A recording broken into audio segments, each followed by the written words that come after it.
em fases de acabar. Esse capítulo ele vai ser mais compridinho.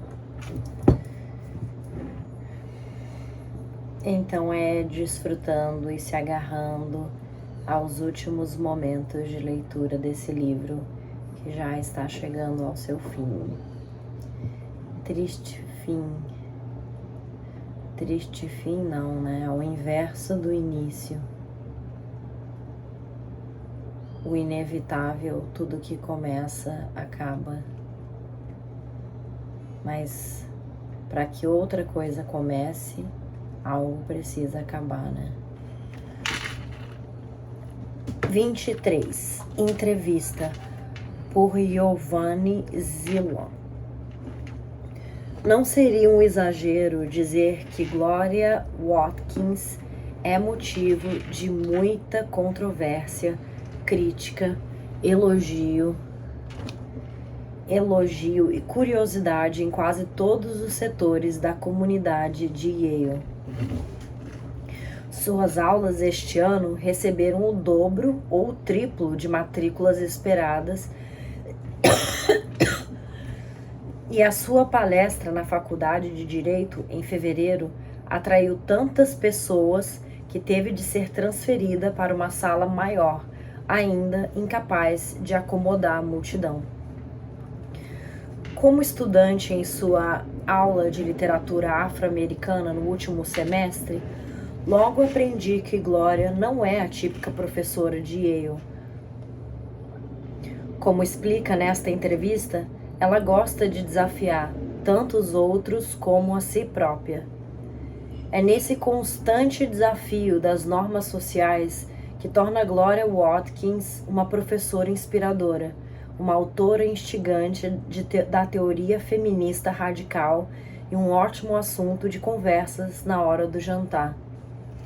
O que se segue é uma entrevista que fiz com a Gloria no dia 24 de março, na qual ela fala sobre esses livros, sobre suas visões das políticas de dominação e sobre sua palestra na Faculdade de Direito intitulada We Long to be Loved and We Long to be Free.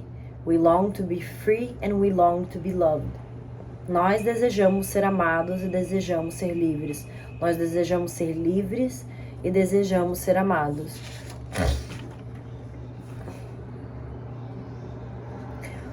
Você mencionou antes que recebeu muitas críticas sobre a ausência de discussão sobre lesbiandade depois de Ain't I a Woman? Bom, acho legítima a crítica para levantar a questão de por que não havia discussão sobre lesbiandade, e isso é realmente complicado. Barbara Smith e outras pessoas têm me acusado de homofobia. Eu me lembro de que quando encontrei a Adrienne Rich pela primeira vez, ela disse: eu não gosto do que você fez com as lésbicas em Ain't I a Woman. E eu respondi: o que eu fiz? Havia toda uma percepção de que eu estava sendo homofóbica através do silenciamento. Eu vejo a homofobia como pessoas que sentem medo das pessoas gays e preconceito contra elas. Com certeza o silêncio pode ser uma expressão disso. Ain't I a Woman, como você sabe, é um livro polêmico. Sou crítica com praticamente todo mundo. E nem preciso dizer, quando as lésbicas apareciam no livro, o que de fato acontecia no manuscrito original era num contexto crítico. E minha editora, naquela época, uma mulher branca lésbica, sentiu que eu deveria dizer coisas mais positivas sobre mulheres lésbicas.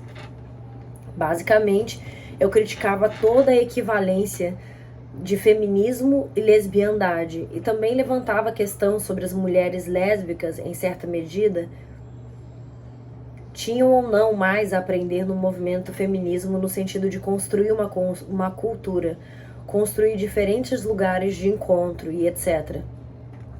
A nossa discordância estava no fato de ela dizer: eu acho que se você vai dizer coisas críticas, você deveria dizer algo positivo. Naquele momento eu estava cansada de escrever. Quer dizer, foram anos de escrita. Então eu disse: não, eu não quero escrever mais nada.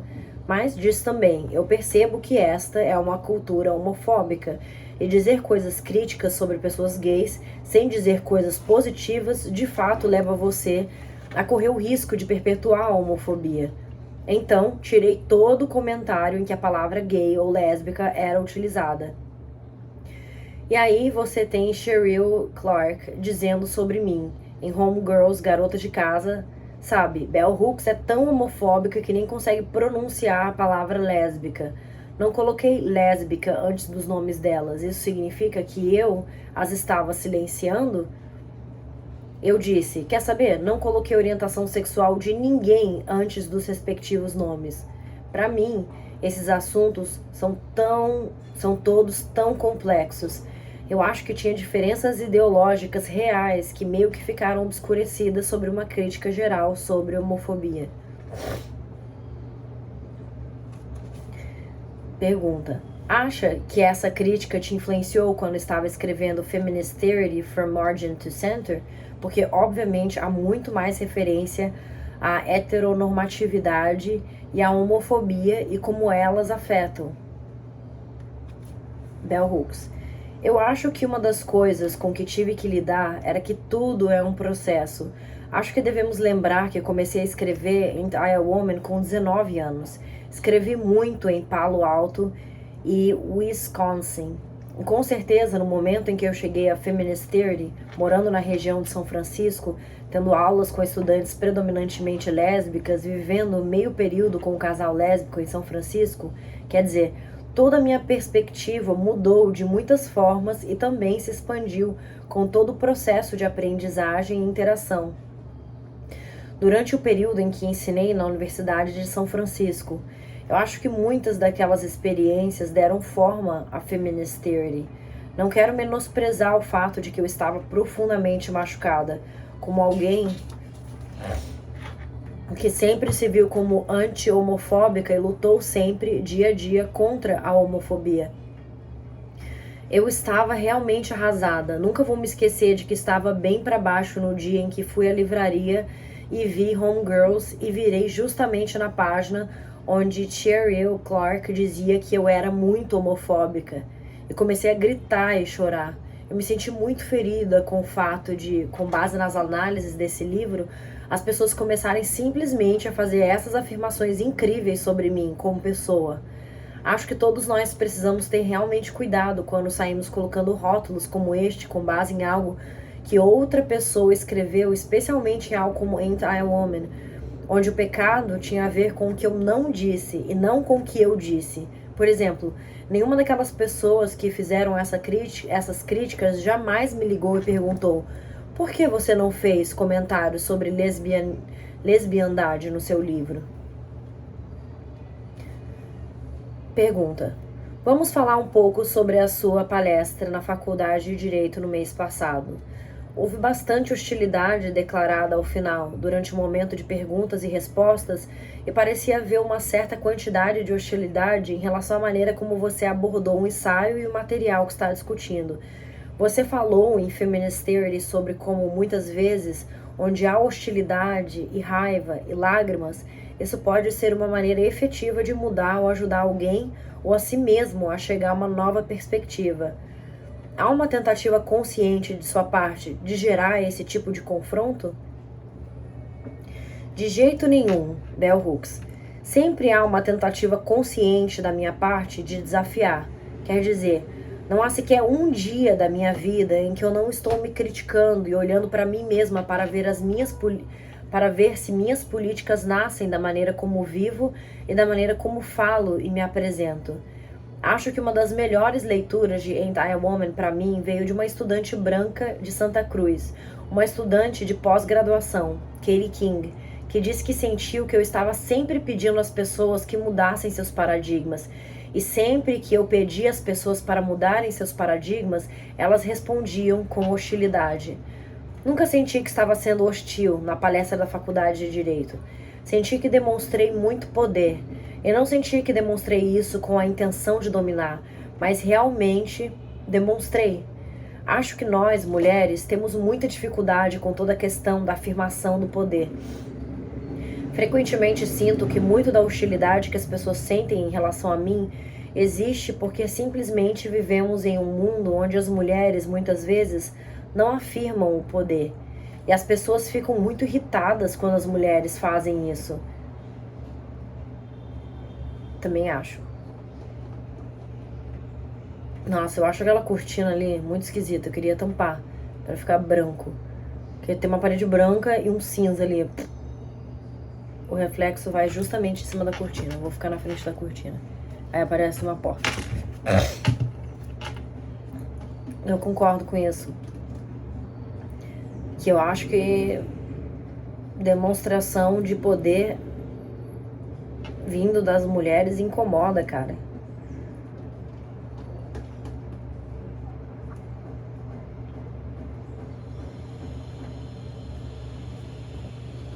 Frequentemente sinto que muito da hostilidade que as pessoas sentem em relação a mim existe porque simplesmente vivemos em um mundo onde as mulheres muitas vezes não afirmam o poder.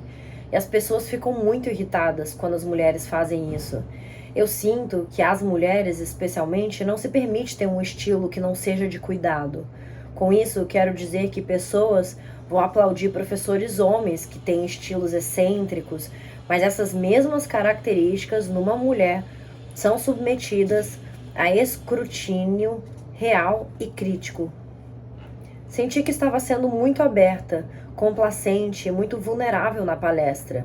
Eu não fui nada disso no momento de perguntas e respostas. Eu estava cansada e, conforme me cansava, ficava menos disposta a carregar todo o fardo da discussão. Uma das coisas que disse foi que, na maioria dos casos, tentei desenvolver as perguntas das pessoas para elas mesmas. Mas veja lá de novo, a gente trabalha dentro de um paradigma onde palestrantes são muito solidários durante os momentos de perguntas e respostas, muito receptivos ou dão um ar de receptividade. E eu, definitivamente, não coloquei nenhum ar de receptividade. Eu fiquei surpresa comigo mesma, pois nunca tinha sentido tal divisão antes, mas acredito que a palestra foi muito difícil para mim. Acho que as pessoas realmente não me deram muita folga em termos de dificuldade na conversa sobre dominação masculina, num lugar onde as pessoas com certeza não estão conversando sobre dominação masculina todo dia, ou sobre a dificuldade de trabalhar num lugar onde você fala sobre a sua vida pessoal. Quantas pessoas aqui tentam integrar a experiência pessoal com o trabalho teórico e analítico? Poucas. Tudo isso tornou a palestra muito, muito estressante. É interessante que eu disse diversas vezes, mesmo antes da palestra, que estava cansada, mas isso não fez as pessoas mudarem suas expectativas. Fiquei impressionada que a maioria do feedback que recebi tenha sido sobre o momento de perguntas e respostas e não sobre a palestra em si. Pergunta: você acredita que muitas vezes a maneira como você apresenta algo desvia a atenção do que você está dizendo? É esse o caso? Bell Hooks: sim, eu acho que a gente tem realmente que suspeitar disso. Como as pessoas não querem lidar com a dominação masculina, o quanto é conveniente transferir a discussão sobre dominação masculina para uma crítica sobre mim. Recentemente, dei uma palestra num festival de filmes sobre mulheres negras e foi interessante porque o tema era para ter sido sobre mulheres negras e sobre como encontrar uma voz feminina negra.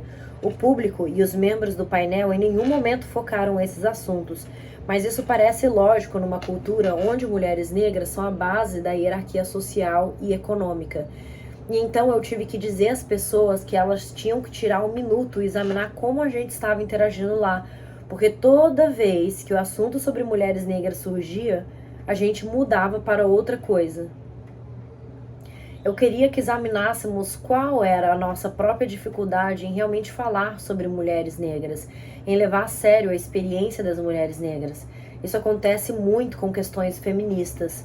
As pessoas desviam dessas questões de todas as maneiras.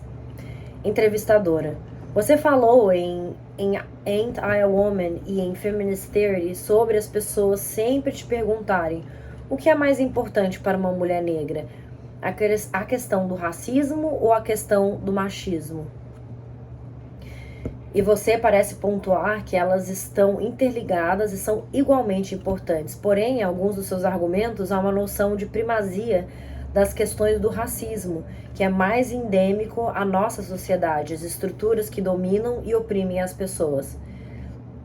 Bell Hooks. Bom, uma das coisas que eu definitivamente tentei dizer é que temos visto muito mais pessoas estruturais na posição das mulheres, especialmente mulheres brancas e mulheres privilegiadas na nossa cultura, do que podemos dizer sobre raça. Com certeza, a luta feminista não é, nem de perto, tão velha quanto a luta contra o racismo nessa cultura. Eu acredito que dizer que são de igual importância não contradiz o fato de que há também ocasiões em que uma pode ser mais importante que a outra. Quer dizer, conforme fico mais velha, percebo que assuntos sobre dominação machista e de gênero preocupam muito mais a minha psique. E é porque... dominação machista e de gênero. E é porque muitas das coisas com as quais me debati em relação à raça têm se tornado, conforme me estabeleci, menos problemáticas do que questões interpessoais de dominação. E eu acho que a gente deve estar disposta a permitir que em diferentes momentos da vida um assunto tenha primazia sobre o outro. Entrevistadora. Em Feminist Theory, você fala sobre as coisas que são um divisor em termos de irmandade e a falsa sensação de união ligada à opressão compartilhada.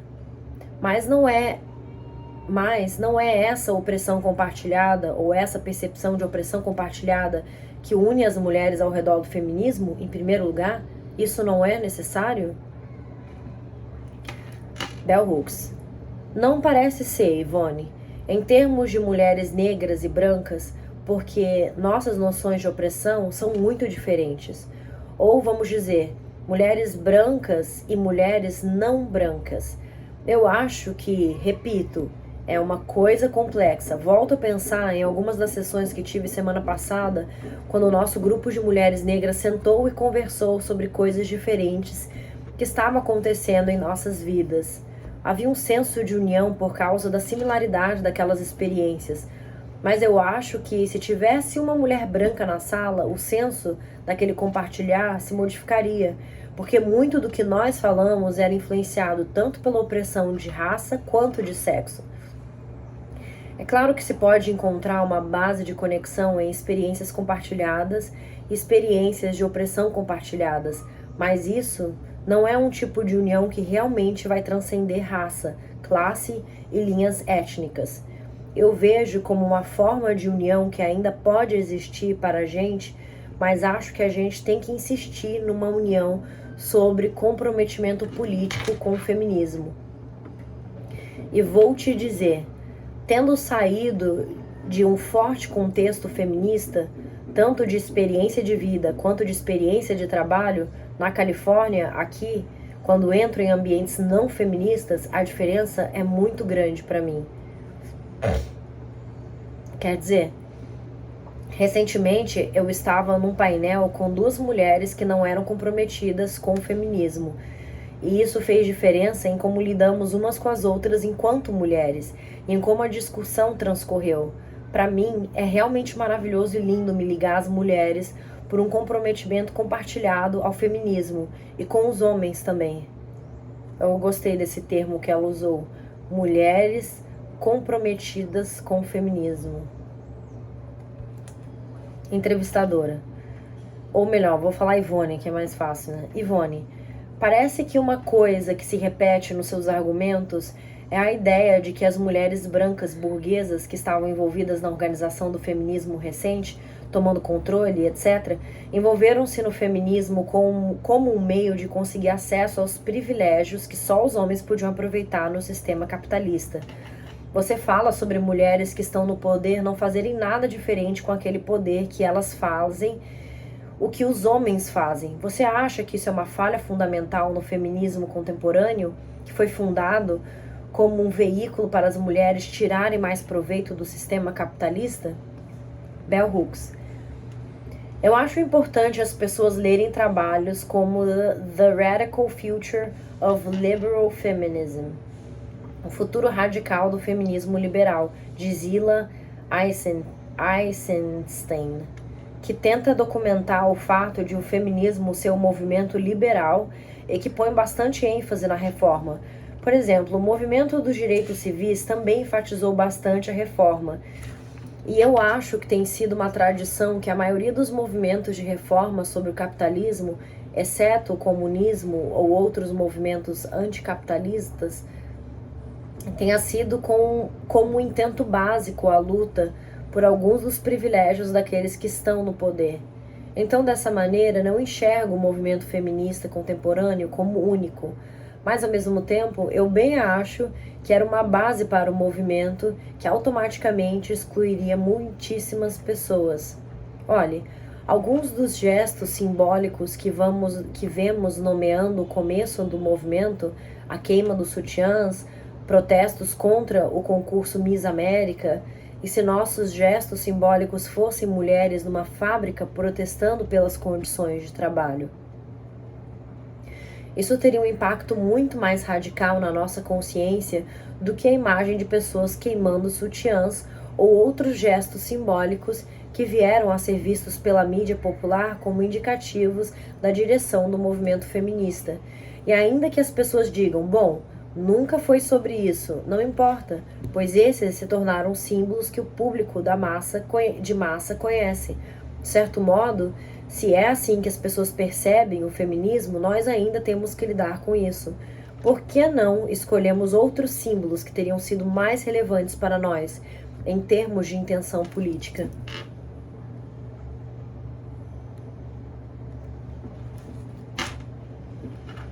Ivone, você de fato critica em Feminist Theory a argumentação de Zilla Eisenstein de que há potencial radical no feminismo liberal. Você acha que não há por causa do tipo de... Bom, eu acho que não há potencial político em nenhum movimento em que as pessoas imaginam que é possível manter o privilégio de classe sob o capitalismo e ter uma transformação radical.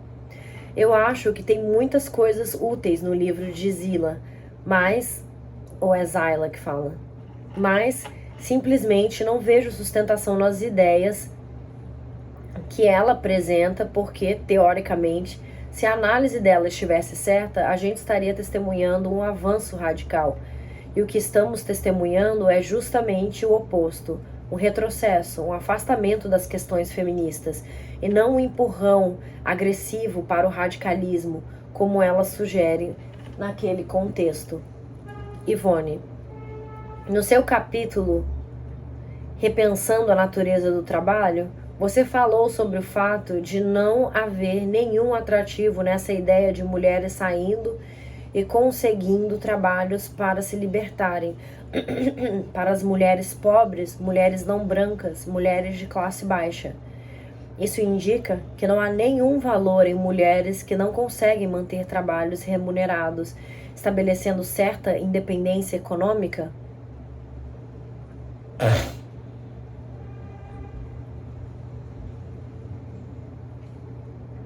Não há nenhum potencial libertário no trabalho, dado o contexto capitalista?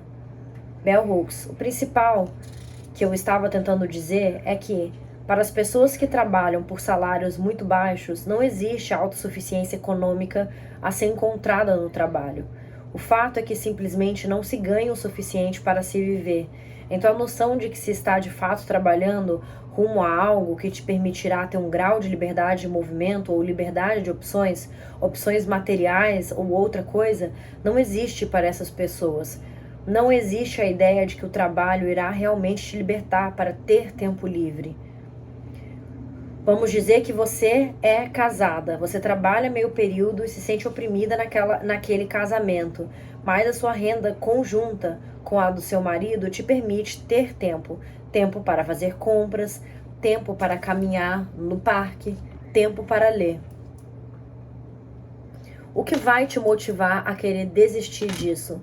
Mesmo que você se sinta oprimida, deprimida ou reprimida nesse casamento, por uma situação em que você vai ter que trabalhar muito mais horas por semana e não ter nenhum tipo de flexibilidade econômica ou flexibilidade de tempo.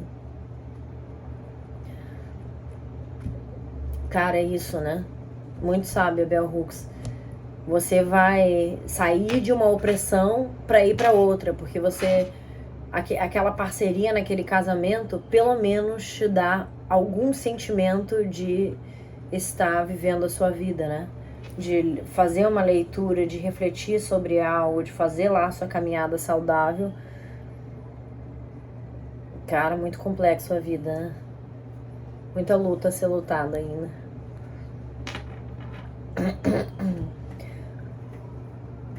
Havia uma espécie de mentira no fato de que muito da ênfase no trabalho no movimento feminista realmente tinha a ver com carreiras que são, por sua própria natureza, muito diferentes do tipo de trabalho que a maioria das pessoas faz.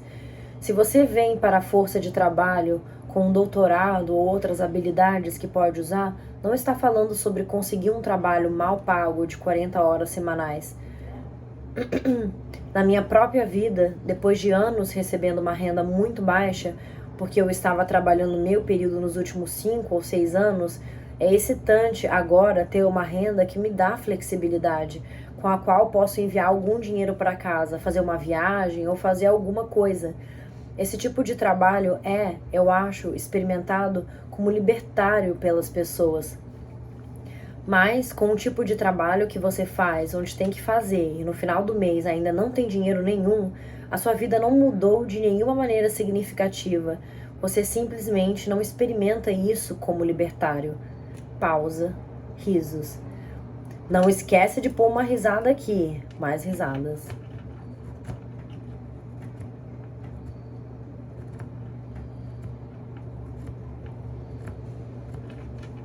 Ivone. Você discute o efeito divisor de classismo, racismo e machismo sobre a solidariedade da mulher, e eu não quero chover no molhado.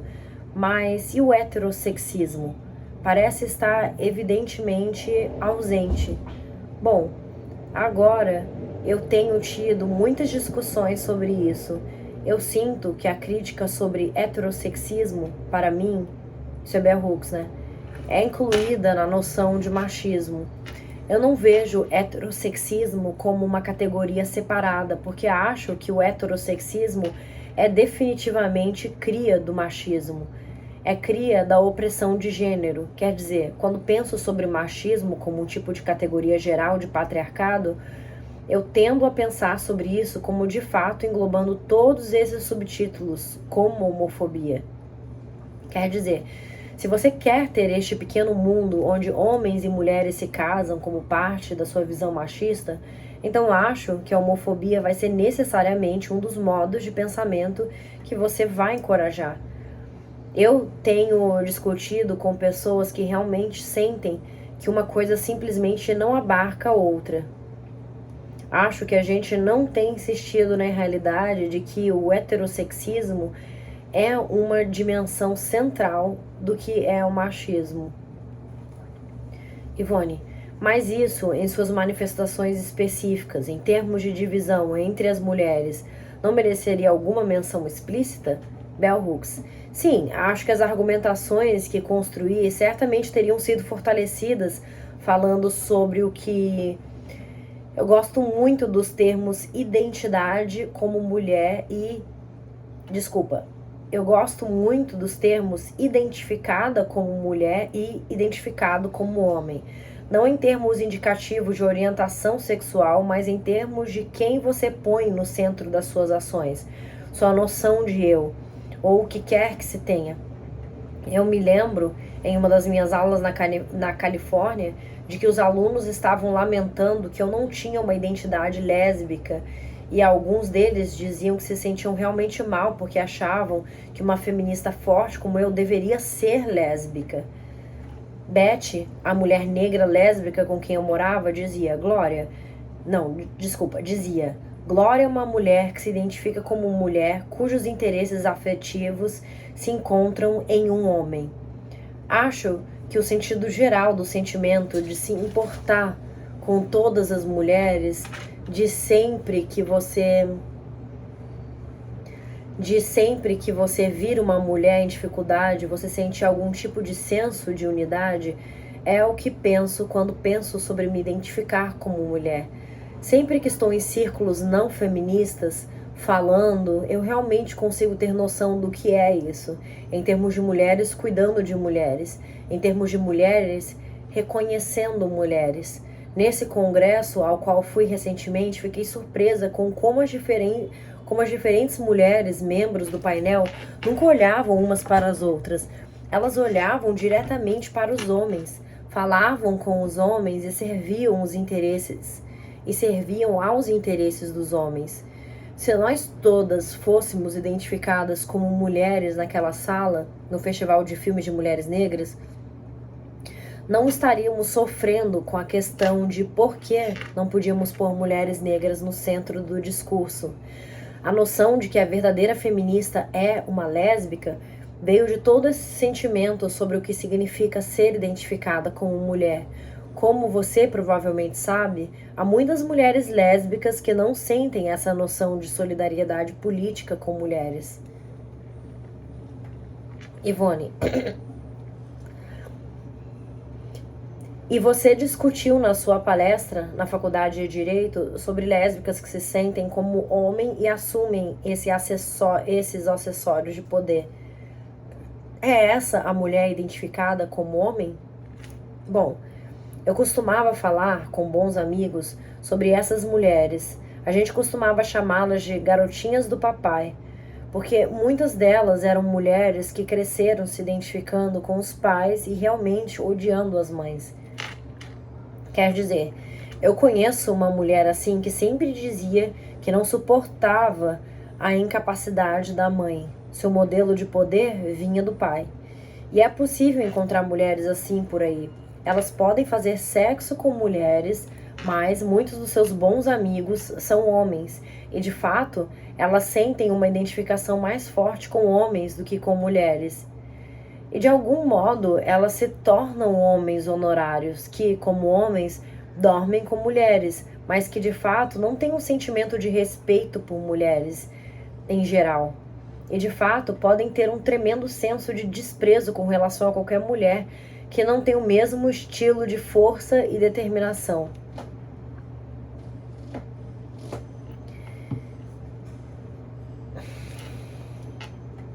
Complexo, né? É isso, né? Porque precisa se aceitar, precisa se lembrar sempre isso. As pessoas são diferentes, todas, entre si. E elas, entre as categorias, né? Tipo, mulheres, homens e mulheres, etc. Todo mundo é diferente. Mesmo as mulheres entre as mulheres.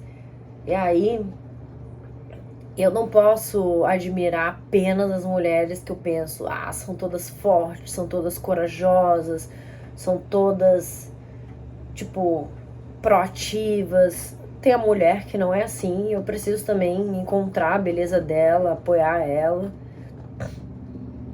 Mas pra mim, realmente, é muito difícil entender a mulher machista. Eu vou deixar esse ponto aí em aberto porque a mulher machista eu vejo como uma mulher que está combatendo a minha classe, né? E aí eu não consigo ficar parado com alguém que está me combatendo, com alguém que está se combatendo, né? A mulher machista também se combate. Bom,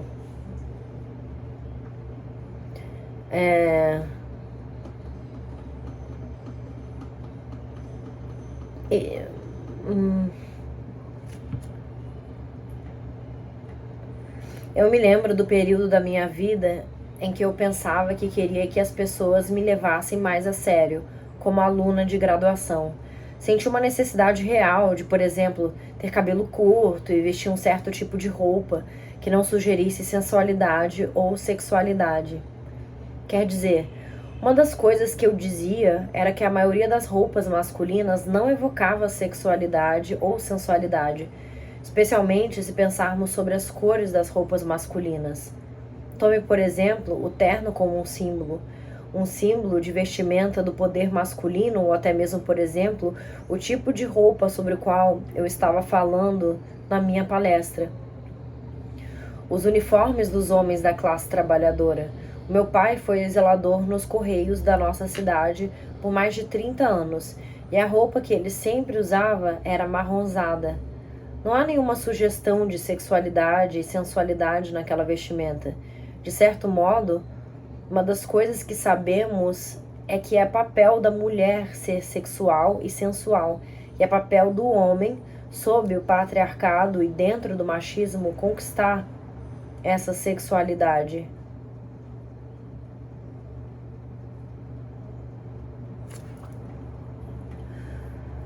Cara, eu gosto, né? Inclusive, são mais vezes que eu estou usando camisas largas, dá pra perceber nesses vídeos que eu venho gravando, do que camisas de alcinha e etc. Mas eu não sei o que surgiu quando, se é a vontade de ficar confortável. Muita coisa eu acho, mas não que eu não sei dizer que mix, eu acho que é um pouco de tudo, ou se é a vontade de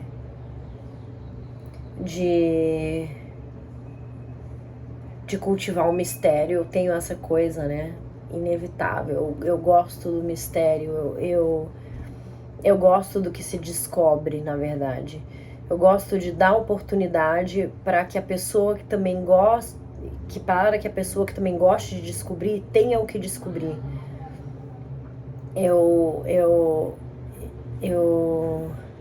Eu acho mais legal descobrir as coisas, porque eu fui lá, porque aquela curiosidade é minha e por isso eu acabei sabendo de algo, do que as coisas que às vezes já estão ali, muito informadas. Então eu acho que tem um pouco disso, que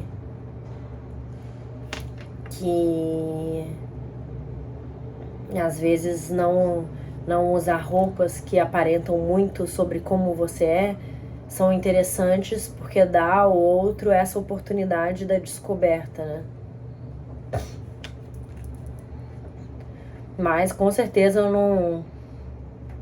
não uso tipo, eu vou usar roupa larga porque isso faz parte do mandamento da feminista. Até porque antes eu vivia só como uma... Eu vou te falar que tipo assim, mais agora, lendo esse livro de Bell Hooks e há pouco tempo, que eu venho entendendo que é necessário eu me posicionar como uma feminista. É importante, sabe? Eu me posicionar como uma feminista, sendo mulher.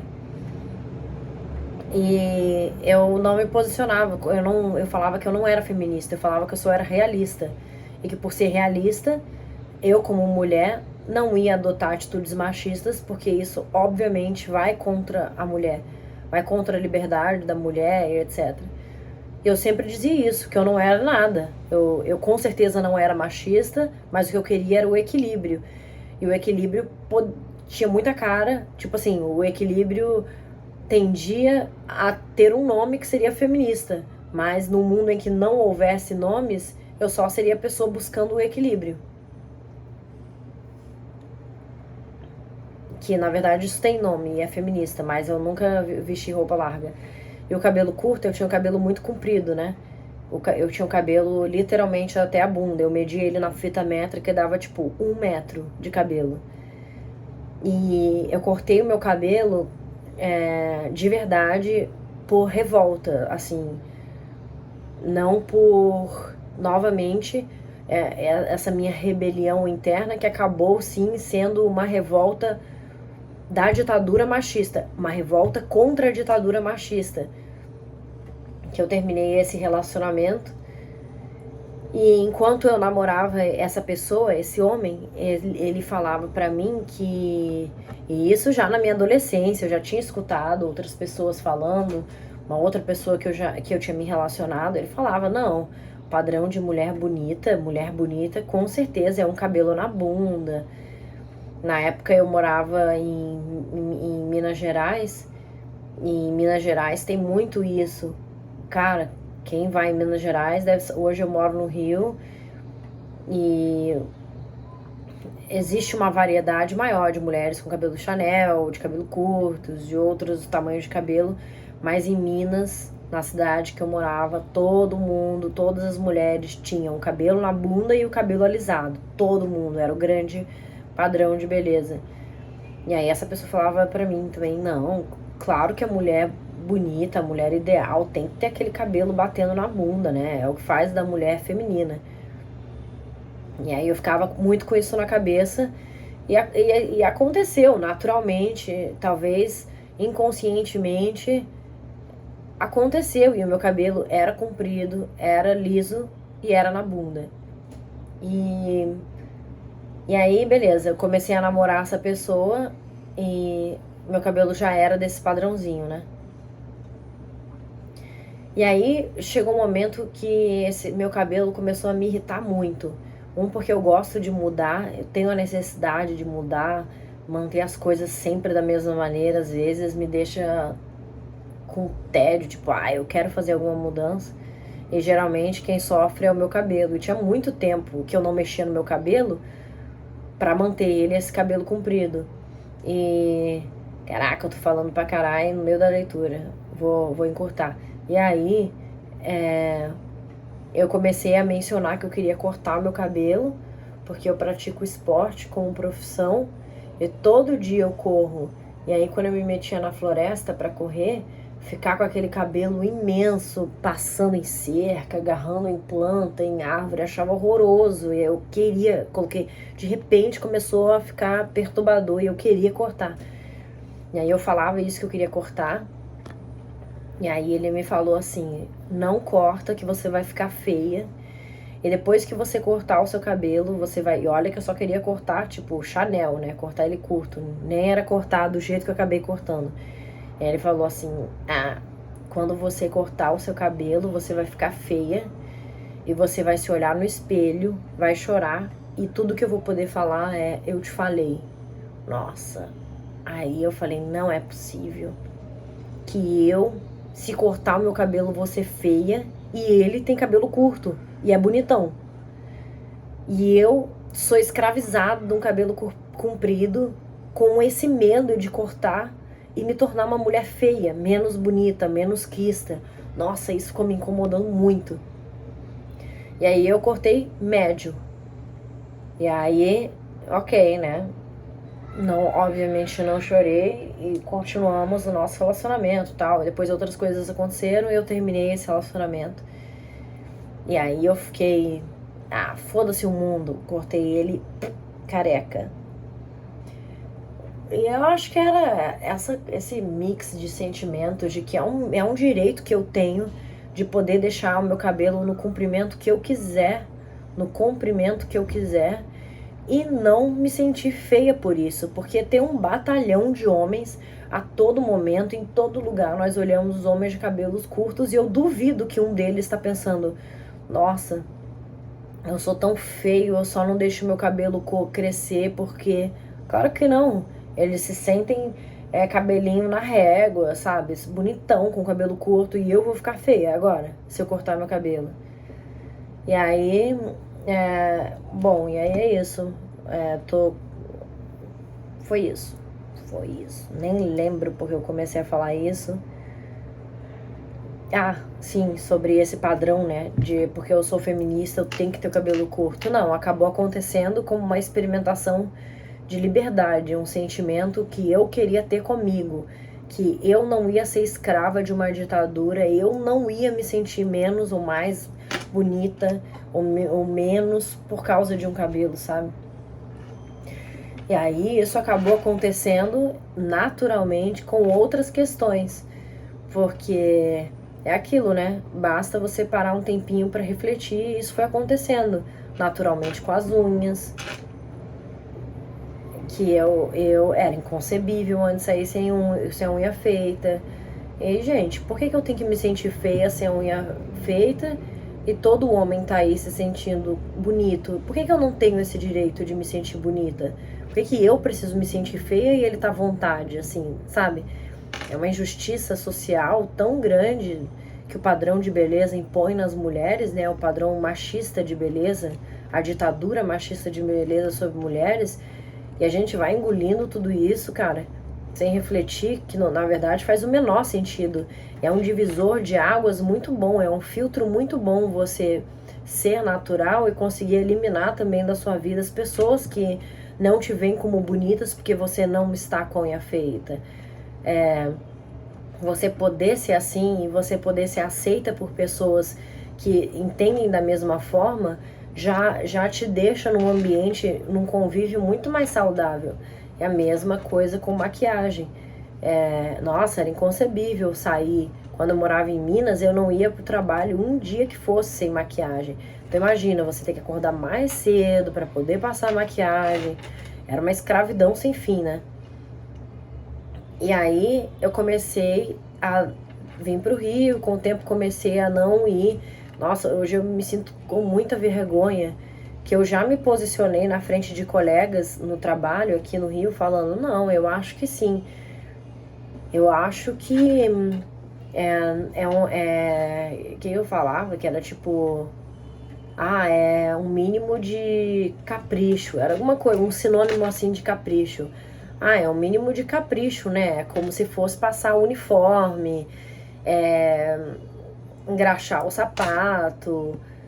É isso, é um capricho passar uma make. Tudo bem, mas a gente não olha para o homem como menos caprichoso, menos apurado, porque ele não vem com a make. E daí eu preciso vir com a make. Então, eu peço desculpas a todas as mulheres que antes de eu ter essa compreensão, eu julgava como não caprichosas, porque elas iam pro trabalho sem make. Elas estavam simplesmente sendo tão naturais, tendo tanto direito de ser elas próprias como os homens têm, né? E daí foi muito gostoso, porque exige coragem. E eu lembro de sentir um pouquinho da insegurança de aparecer num grande festival que eu ansiava muito sem maquiagem.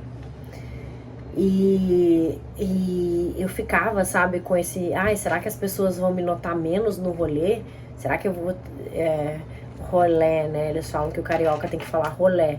Será que vão me notar menos no rolê porque eu vim sem make?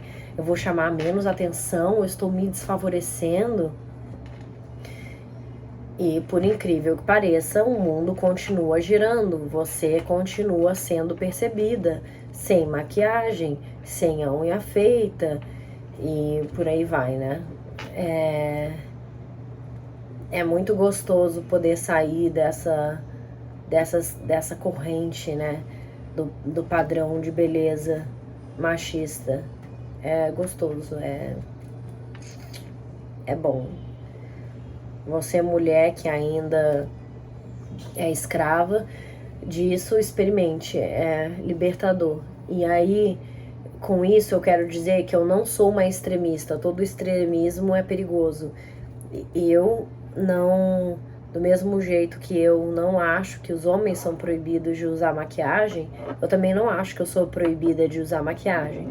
Só que assim, eu geralmente deixo pra usar no momento em que eu coloquei um look mais chamativo, que eu saí, que eu tô com uma roupa ousada, eu vou lá e meto uma maquiagem pra combinar com o look. Só que do mesmo jeito que eu acho que eu posso colocar esse look pra ficar mais... essa make pra ficar mais interativa com o look, pra chamar atenção com a ocasião, com a festividade ali, eu não me importo. E na verdade acho muito legal se eu vir um homem também fazendo a mesma coisa. Porque o que impede alguém de se colorir, de achar que vai ficar mais legal se pintar a pálpebra, ou se colocar um brinco, ou se colocar um colar, ou se pintar a unha, ou, entendeu? Acho essa liberdade é de todo ser humano. Ou hidratar os lábios, eu gosto muito de hidratar os lábios. Por que um homem não pode ter os lábios hidratados, né? Tipo, é isso. Quer dizer, uma das coisas que eu dizia era que a maioria das roupas masculinas não evoca sexualidade ou sensualidade, especialmente se pensarmos sobre as cores das roupas masculinas. Tá. Meu pai foi zelador, roupa marronzada, né? Não há nenhuma sugestão de sexualidade ou sensualidade naquela vestimenta. De certo modo, uma das coisas que sabemos é que é papel da mulher ser sensual e sexual.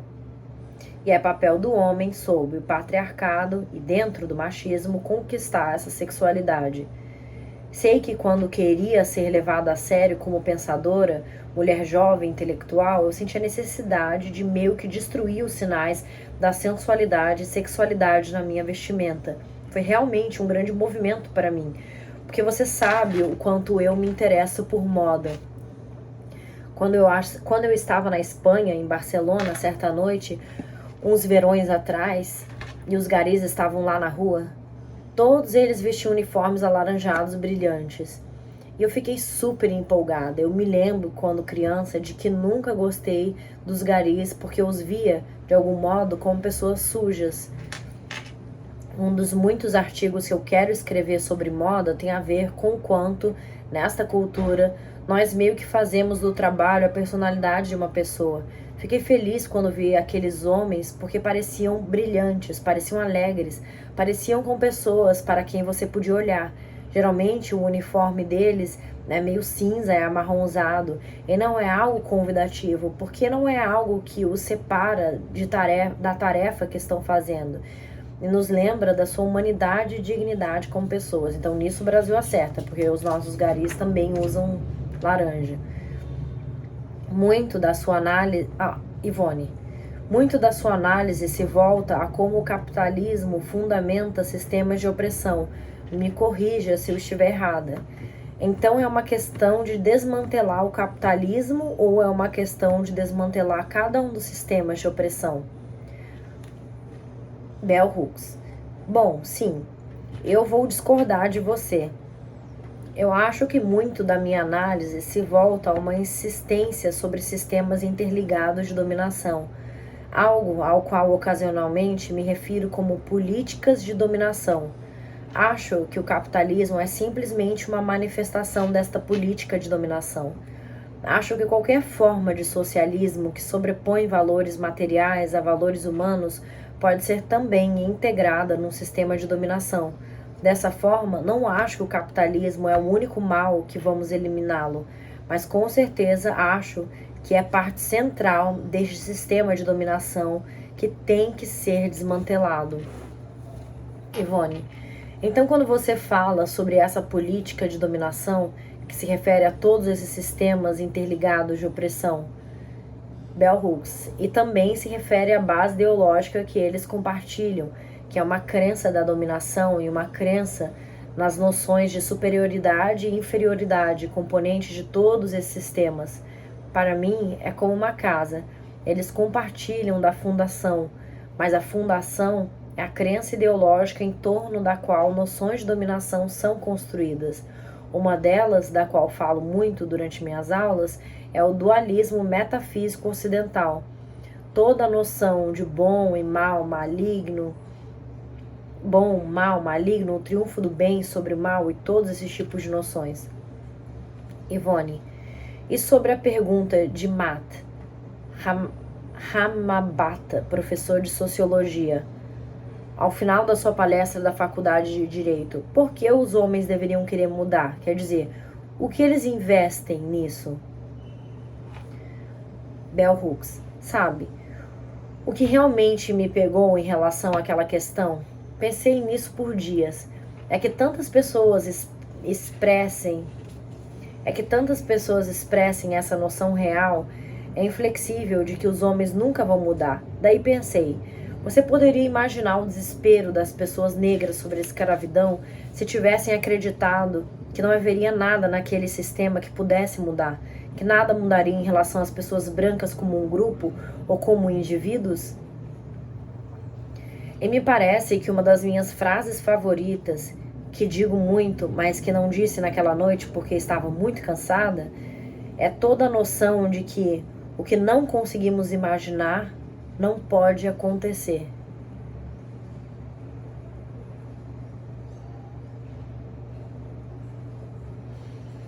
Muito bom.